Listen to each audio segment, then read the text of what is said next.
നമസ്കാരം. ടി.പി. ചന്ദ്രശേഖരൻ വധത്തിലെ പ്രതി കൊടിസുനിക്ക് പരോൾ അനുവദിച്ചതുമായി ബന്ധപ്പെട്ട വിവാദങ്ങളിൽ പ്രതികരിക്കുകയായിരുന്നു കെ രമ എം.എൽ.എ. ഒരു പ്രതിക്ക് പരോൾ അനുവദിക്കുന്നത് അത്യാവശ്യം ചില ഘട്ടത്തിലാണ്. എന്നാൽ എന്തുകൊണ്ടാണ് 30 ദിവസം ഒരു പ്രതിക്ക് പരോൾ അനുവദിച്ചത് എന്നുള്ളത് മനസ്സിലാക്കാൻ സാധിക്കുന്നില്ല. ഇത് കൃത്യമായും പിണറായി വിജയൻ സർക്കാർ അറിഞ്ഞുകൊണ്ടാണ്, ആഭ്യന്തര വകുപ്പ് മന്ത്രിയായ പിണറായി വിജയൻ അറിഞ്ഞുകൊണ്ടാണ് ഇത്തരം ഒരു നീക്കം നടത്തിയിരിക്കുന്നത് എന്നാണ് കെ രമ എം.എൽ.എ. പറഞ്ഞത്. ടി.പി. ചന്ദ്രശേഖരന്റെ വിധവയായ കെ രമ എം.എൽ.എ. ഇടതുപക്ഷ പ്രസ്ഥാനത്തിന്റെ നയവൈകല്യങ്ങൾക്കെതിരെ പ്രതികരിച്ചതിന്റെ പേരിൽ സ്വന്തം ജീവൻ തന്നെ കൊടുക്കേണ്ടി വന്ന ടി.പി. ചന്ദ്രശേഖരന്റെ പത്നിയായ കെ രമ എം.എൽ.എ. വളരെ വൈകാരികമായി തന്നെയാണ് ഈ വിഷയത്തിൽ പ്രതികരിച്ചത്. സ്വന്തം അമ്മയെ കാണുന്നതിന് വേണ്ടി പരോൾ അനുവദിക്കുന്നു എന്നാണ് മനുഷ്യാവകാശ കമ്മീഷന്റെ ഒരു കത്ത് മുൻനിർത്തിക്കൊണ്ട് ജയിൽ DGP കൊടിസുനിക്ക് പരോൾ അനുവദിച്ചത്. എന്നാൽ 30 ദിവസം ഒരു പ്രതിക്ക് പരോൾ അനുവദിക്കുന്നതിന്റെ നീതി മനസ്സിലാകുന്നില്ല എന്നാണ് കെ രമ പ്രതികരിച്ചത്. ക്രൈം ഓൺലൈന് അനുവദിച്ച ടെലിഫോൺ അഭിമുഖത്തിലാണ് കെ രമ ഇത്തരം കാര്യങ്ങൾ തുറന്നടിച്ചത്. കെ രമ ക്രൈം ഓൺലൈന് അനുവദിച്ച ടെലിഫോൺ അഭിമുഖ സംഭാഷണത്തിന്റെ പ്രസക്ത ഭാഗങ്ങൾ നമുക്കൊന്ന് കേൾക്കാം. മാഡം നമസ്കാരം. നമസ്കാരം. ഞാൻ വിളിച്ചത് ഒന്ന് രണ്ട് കാര്യങ്ങളൊന്നും അറിയാൻ വേണ്ടിയിട്ടാണ്. തിരക്കിലാണോ മാഡം? കുറച്ച് തിരക്കുണ്ട്, ഒന്ന് പറയോ? ഞാൻ ഇപ്പോ നമ്മള് ഈ ടി.പി. ചന്ദ്രശേഖരൻ വധത്തില് മറ്റേ പ്രതിയായ കൊടിസുനിക്ക് കോടതി ജാമ്യം അനുവദിച്ചുവല്ലോ, 30 ദിവസത്തെ ജാമ്യം. അത് ഞാൻ മനസ്സിലാക്കിയെടുത്തോളം ഈ ജീവപര്യന്തം ശിക്ഷ വിധിച്ചിട്ട് അന്ന് കോടതി പറഞ്ഞത് 10 വർഷത്തേക്ക് ഇവർക്ക് പരോള് കൊടുക്കാൻ പാടില്ല എന്നുള്ളതാണ് എൻ്റെ ഒരു ഓർമ്മയിലുള്ള കാര്യം. ഇല്ല, അങ്ങനെയല്ല. പരോള് കൊടുക്കരുത് എന്ന് പറഞ്ഞിട്ടില്ല, റെമിഷൻസ് കൊടുക്കാൻ പാടില്ല എന്നുള്ളതാ. പരോള് ഒരു പ്രതിയെ സംബന്ധിച്ച് അവരുടെ അവകാശമാണല്ലോ. പക്ഷെ റെമിഷൻസ് പാടില്ല എന്നുള്ളതാണ് പറഞ്ഞത്. അതുകൊണ്ട് അതിനിടയ്ക്കാണ് അവര് രണ്ടുപേരെ റെമിഷൻസിന് വേണ്ടി ശ്രമിച്ചത്, 4 പേരെ. അത് അതെ. അതിനുശേഷം പിന്നെ അത് ഫ്രീസ് ചെയ്തല്ലോ. പിന്നെ ഉദ്യോഗസ്ഥന്മാർക്കൊക്കെ നടപടി എടുത്തു. ഇതിപ്പം അസാധാരണമായ ഒരു സാഹചര്യം എന്ന് പറയുന്നത്, ഇയാള് കൊടിസുനി പരോളിൽ ഇറങ്ങിയതിന് ശേഷം പല പ്രാവശ്യവും ക്രിമിനൽ ആക്ടിവിറ്റിയിൽ പങ്കെടുക്കുകയും ക്രിമിനൽ കേസ് നിലവിലുള്ളതുമാണ്.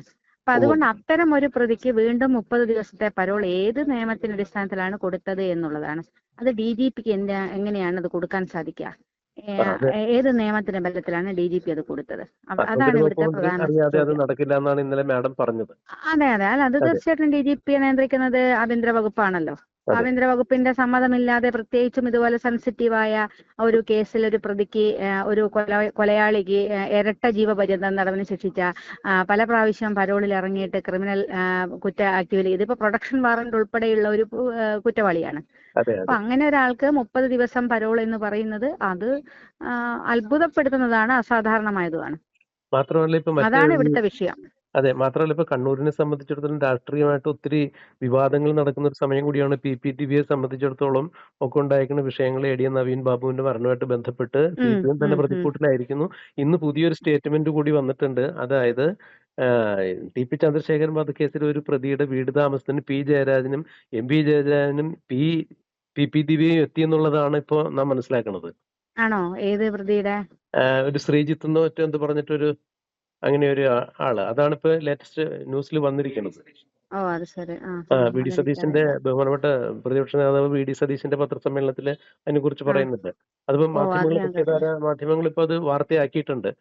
അപ്പൊ ഈ PPTVയും MP ജയരാജനും P. ജയരാജനും അവിടെ എത്തി അതിന്റെ വിഷ്വൽസ് ഉൾപ്പെടെ ഇപ്പൊ മാധ്യമങ്ങൾ കാണിക്കുന്നുണ്ട്.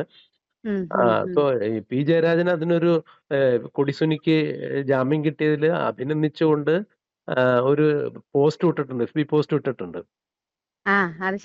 അപ്പോ നാട്ടില് ഇത്തരം കാര്യങ്ങള് കോടതി പോലും വലിയ കുറ്റകൃത്യം എന്ന് കണ്ടെത്തി നാടിനെ മുഴുവൻ നടുക്കിയ ഒരു സംഭവം നടന്നിട്ടും ആ കേസിലെ പ്രതികളെ ഇപ്പോഴും CPMന്റെ ഉന്നതന്മാരായിട്ടുള്ള ഈ നേതാക്കന്മാരും പൊതിഞ്ഞു പിടിക്കുന്നു, സംരക്ഷിച്ചു പിടിക്കുന്നു എന്ന് പറയുമ്പോൾ ഇവര് പുറത്തു വന്ന് മറ്റെന്തെങ്കിലും വിളിച്ചു പറഞ്ഞു കഴിഞ്ഞാൽ അത് CPMന്റെ അടിവേര് തന്നെ തോണ്ടി പുറത്തിടും എന്നുള്ളൊരു ഭയം കൊണ്ട് തന്നെയല്ലേ ഇവർക്ക് ഇത് ചെയ്യുന്നത്, ഒരു MLA എന്ന രീതിയിൽ? അല്ല, അത് ഭയമാണ്. CPMന് ഭയമുണ്ട്. അവരെ വിധേയത്വത്തിലാണ് തീർച്ചയായിട്ടും ഇപ്പോ ഈ ആളുകളൊക്കെ, CPMന്റെ നേതാക്കന്മാർ നിൽക്കുന്നത്. ഭയമുള്ളത് കൊണ്ട് തന്നെയാണ് ആ സംരക്ഷണം ഇപ്പൊ കൊടുക്കുന്നത്. അവരെ സംരക്ഷിക്കേണ്ടത് അവരുടെ ബാധ്യതയാണ്. അതുകൊണ്ട് തന്നെ ആദ്യത്തെ ബാധ്യത അവരിപ്പോ നിറവേറ്റിക്കൊണ്ടേയിരിക്കുകയാണ്. അതിപ്പോ 2025 വരുന്ന തദ്ദേശ സ്വയംഭരണ സ്ഥാപനത്തിലേക്കുള്ള തെരഞ്ഞെടുപ്പും 26 വരുന്ന നിയമസഭാ തെരഞ്ഞെടുപ്പിലും എല്ലാം CPM വീണ്ടും ഈ കൊലപാതക രാഷ്ട്രീയത്തിന്റെ ചുവട് പിടിച്ചുകൊണ്ട് ഏറ്റവും പുതിയത് നവീൻ ബാബുവിന്റെ ഇത്തരത്തിലുള്ള ആളുകളെ സംരക്ഷിച്ചുകൊണ്ട് മുന്നോട്ട് പോകുമ്പോൾ ഈ പാർട്ടിയെ സംബന്ധിച്ചിടത്തോളം അത് രൂപം കൊണ്ട കണ്ണൂരിൽ വീണ്ടും വീണ്ടും അത് അധപതനത്തിലേക്ക് പോയിക്കൊണ്ടിരിക്കുകയല്ലേ.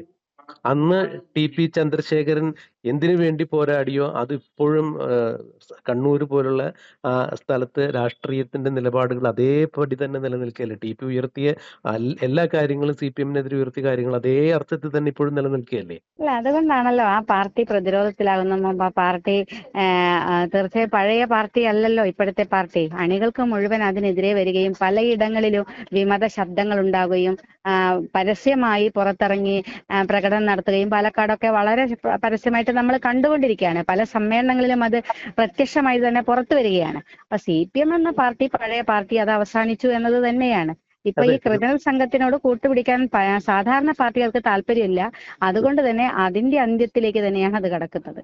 അതെ, പിണറായി വിജയൻ എന്ന ചോദ്യം ചെയ്യാൻ ആവാത്ത നേതാവിന് തിരുവനന്തപുരത്ത് വേദിയിൽ ഇരുത്തിക്കൊണ്ട് തന്നെയാണ് തിരുവനന്തപുരം ജില്ലാ സമ്മേളനത്തിൽ അണികളെല്ലാവരും ആഞ്ഞടിച്ചത്. അത് വലിയ ശക്തമായിട്ടുള്ള ഒരു CPM-ന്റെ അണികൾക്കിടയിലുള്ള ഒരു പ്രതികൂലമായിട്ടുള്ള വികാരം തന്നെയാണ്. അതായത് TP ചന്ദ്രശേഖരൻ മുന്നോട്ട് വെച്ച ആ രാഷ്ട്രീയം ഇപ്പോഴും ഇടതുപക്ഷ ജനാധിപത്യത്തില് അല്ലെങ്കിൽ ഇടതുപക്ഷ മുന്നണിയിൽ ഇപ്പോഴും അത് സജീവമായി നിലനിൽക്കുന്നുള്ളതിന്റെ ഉദാഹരണം തന്നെയല്ലേ അതൊക്കെ.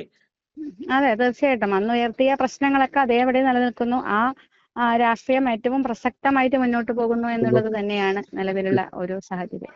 തീർച്ചയായിട്ടും. എന്തായാലും ഈ തിരക്കിനിടയിലും ഞങ്ങൾക്ക് ഇങ്ങനെയൊരു ടെലിഫോണിലൂടെ ഒരു അഭിമുഖ സംഭാഷണം നടത്താൻ സമയം കണ്ടെത്തിയതിൽ വളരെ വളരെ സന്തോഷം. നന്ദി. Okay, thank you.